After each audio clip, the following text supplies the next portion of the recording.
Hello नमस्कार दोस्तों, जय माता रानी, जय भवानी, जय जगत जननी माता की। दोस्तों, चैत्र नवरात्रि की बड़ी नवरात्रि कहा जाता है।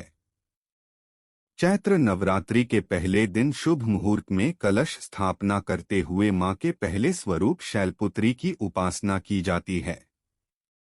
मान्यता है कि शक्ति स्वरूपा मां दुर्गा को प्रसन्न करने के लिए नवरात्रि के 9 दिन में दुर्गा सप्तशती का पाठ करना चाहिए। अगर दुर्गा सप्तशती का पाठ विधि विधान और नियमों के तहत किया जाए तो इससे साधक की हर मनोकामना शीघ्र पूरी होती है। आइए जानते हैं चैत्र नवरात्रि में दुर्गा सप्तशती पाठ का महत्व, लाभ और नियम। पहला अध्याय। मेधा ऋषि का राजा सुरथ और समाधि को देवी की महिमा बताते हुए मधुकैटभ वध का प्रसंग सुनाना। महर्षि मार्कंडेय बोले, सूर्य के पुत्र सावर्णी की उत्पत्ति की कथा विस्तार पूर्वक कहता हूँ, सुनो। सावर्णी महामाया की कृपा से जिस प्रकार मनवंतर के स्वामी हुए, उसका भी हाल सुनो। पहले स्वारोचिष नामक राज्य था। वह प्रजा को अपने पुत्र के समान मानते थे, तो भी कोलाविध्वंसी राजा उनकी शत्रु बन गए। दुष्टों को दंड देने वाले राजा सुरथ की उनके साथ लड़ाई हुई। कोलाविध्वंसियों के संख्या में कम होने पर भी राजा सुरथ युद्ध में उनसे हार गए। तब वह अपने नगर में आ गए। केवल अपने देश का राज्य ही उनके पास रह गया और वह उसी देश के राजा होकर राज्य करने लगे, किंतु उनके शत्रुओं ने उन पर वहां आक्रमण किया। राजा को बलहीन देखकर उसके दुष्ट मंत्रियों ने राजा की सेना और खजाना अपने अधिकार में कर लिया। राजा सुरथ अपने राज्याधिकार को हार कर शिकार खेलने के बहाने घोड़े पर सवार होकर वहां से एक भयंकर वन की ओर चल गए। उस वन में उन्होंने महर्षि मेधा का आश्रम देखा। वहां मेधा महर्षि अपने शिष्यों तथा मुनियों से सुशोभित बैठे हुए थे और वहां कितने ही हिंसक जीव परम शांति भाव से रहते थे। राजा सुरथ ने महर्षि मेधा को प्रणाम किया और महर्षि ने भी उनका उचित सत्कार किया। राजा सुरथ महर्षि के आश्रम में कुछ समय तक ठहरे। अपने नगर की ममता के आकर्षण से राजा अपने मन में सोचने लगे, पूर्व काल में पूर्वजों ने जिस नगर का पालन किया था वह आज मेरे हाथ से निकल गया। मेरे दुष्ट एवं दुरात्मा मंत्री मेरे नगर की अब धर्म से रक्षा कर रहे होंगे या नहीं। मेरा प्रधान हाथी, जो कि सदा मद की वर्षा करने वाला और शूरवीर था, मेरे वैरियों के वश में होकर न जाने क्या दुख भोग रहा होगा। मेरे आज्ञाकारी नौकर, जो मेरी कृपा से धन और भोजन पाने से सदैव सुखी रहते थे और मेरे पीछे पीछे चलते थे, वह अब निश्चय ही दुष्ट राजाओं का अनुसरण करते होंगे तथा मेरे दुष्ट एवं दुरात्मा मंत्रियों द्वारा व्यर्थ ही धन को व्यय करने से संचित किया हुआ मेरा खजाना एक दिन अवश्य खाली हो जाएगा। इस प्रकार की बहुत सी बातें सोचता हुआ राजा निरंतर दुखी रहने लगा। एक दिन राजा सुरथ ने महर्षि मेधा के आश्रम के निकट एक वैश्य को देखा। राजा ने उससे पूछा, भाई, तुम कौन हो? यहाँ तुम्हारे आने का क्या है और तुम मुझे शोकग्रस्त अनमने से दिखाई देते हो, इसका क्या कारण है? राजा के यह नम्र वचन सुन वैश्य ने महाराज सुरथ को प्रणाम करके कहा।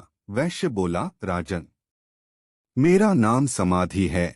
मैं धनियों के कुल में उत्पन्न एक वैश्य हूँ। मेरे दुष्ट स्त्री पुत्रादिकों ने लोभ से मेरा सब धन छीन लिया है और मुझे घर से निकाल दिया है। मैं इस तरह से दुखी होकर इस वन में चला आया हूँ और यहाँ रहता हुआ मैं इस बात को भी नहीं जानता कि अब घर में इस समय सब कुशल हैं या नहीं। यहाँ मैं अपने परिवार का आचरण संबंधी कोई समाचार भी नहीं पा सकता कि वह घर में इस समय कुशल पूर्वक हैं या नहीं। मैं अपने पुत्रों के संबंध में यह भी नहीं जानता कि वह सदाचारी हैं या दुराचार में फंसे हुए हैं। राजा बोले, जिस धन के लोभी स्त्री पुत्रों ने तुम्हें घर से निकाल दिया है, फिर भी तुम्हारा चित्त उनसे क्यों प्रेम करता है? वैश्य ने कहा, मेरे विषय में आपका ऐसा कहना ठीक है।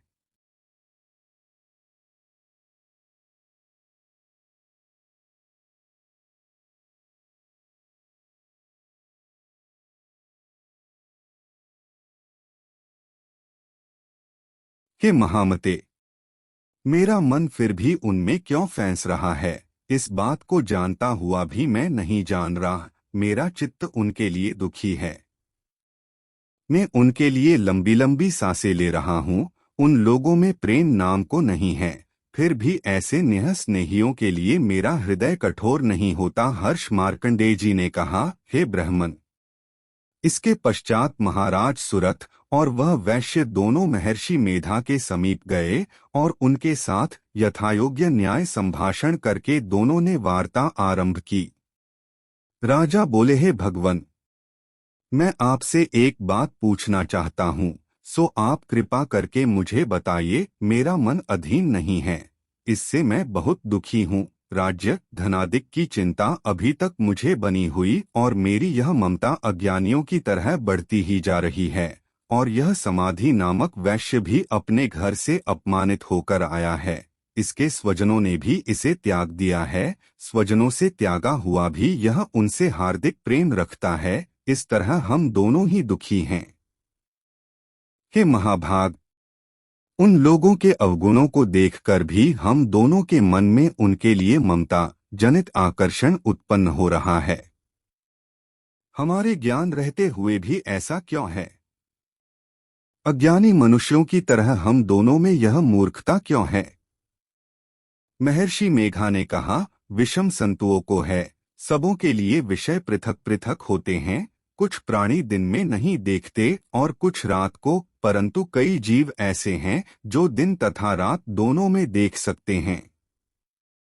यह सत्य है कि मनुष्यों में ज्ञान प्रधान है, किंतु केवल मनुष्य ही ज्ञान नहीं होता, पशु पक्षी आदि भी ज्ञान रखते हैं। जैसे यह पशु पक्षी ज्ञानी है, वैसे ही मनुष्यों का ज्ञान मनुष्य में वैसे ही पशु पक्षियों में है, तथा अन्य बातें भी दोनों में एक जैसी पाई जाती है। ज्ञान होने पर भी इन पक्षियों की ओर देखो कि अपने भूख से पीड़ित बच्चों की चोंच में कितने प्रेम से अन्न के दाने डालते हैं। हे राजन, ऐसा ही प्रेम मनुष्यों में अपनी संतान के प्रति भी पाया जाता है।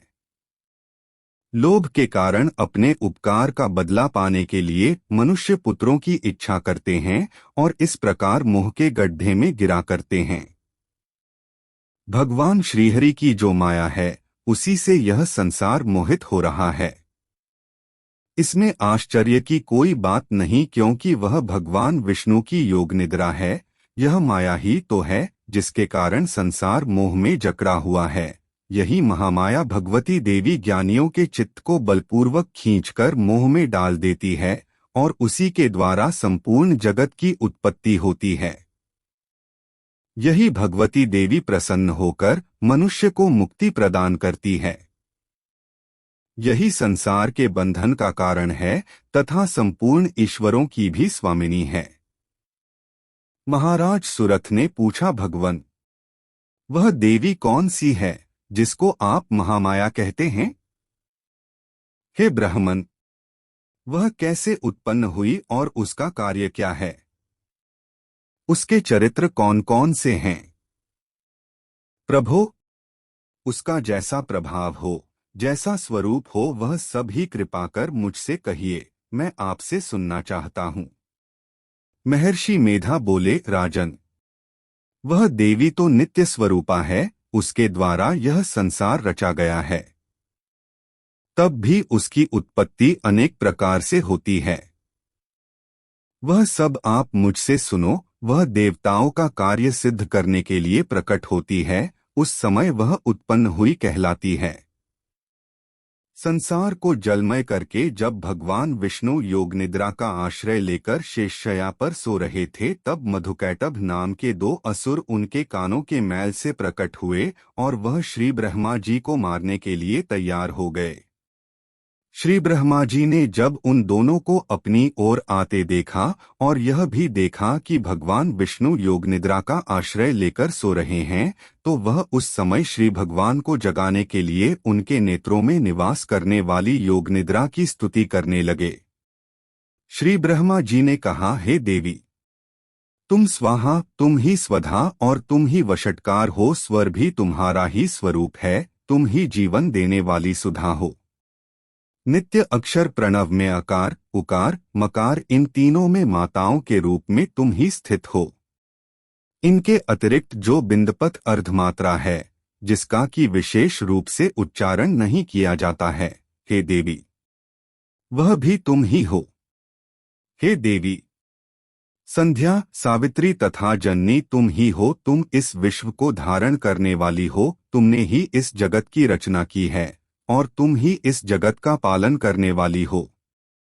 तुम ही कल्प के अंत में सबको भक्षण करने वाली हो। हे देवी, जगत की उत्पत्ति के समय तुम सृष्टि रूपा होती हो, पालन काल में स्थित रूपा हो और कल्प के अंत में संहार रूप धारण कर लेती हो। तुम महाविद्या, महामाया, महामेधा, महारात्रि और मोहरात्रि हो। श्री ईश्वरी और बोधस्वरूपा बुद्धि भी तुम ही हो। लज्जा, पुष्टि, तुष्टि, शांति।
हे देवी, तुम तो अपने इन उदार प्रभावों के कारण ही प्रशंसनीय हो।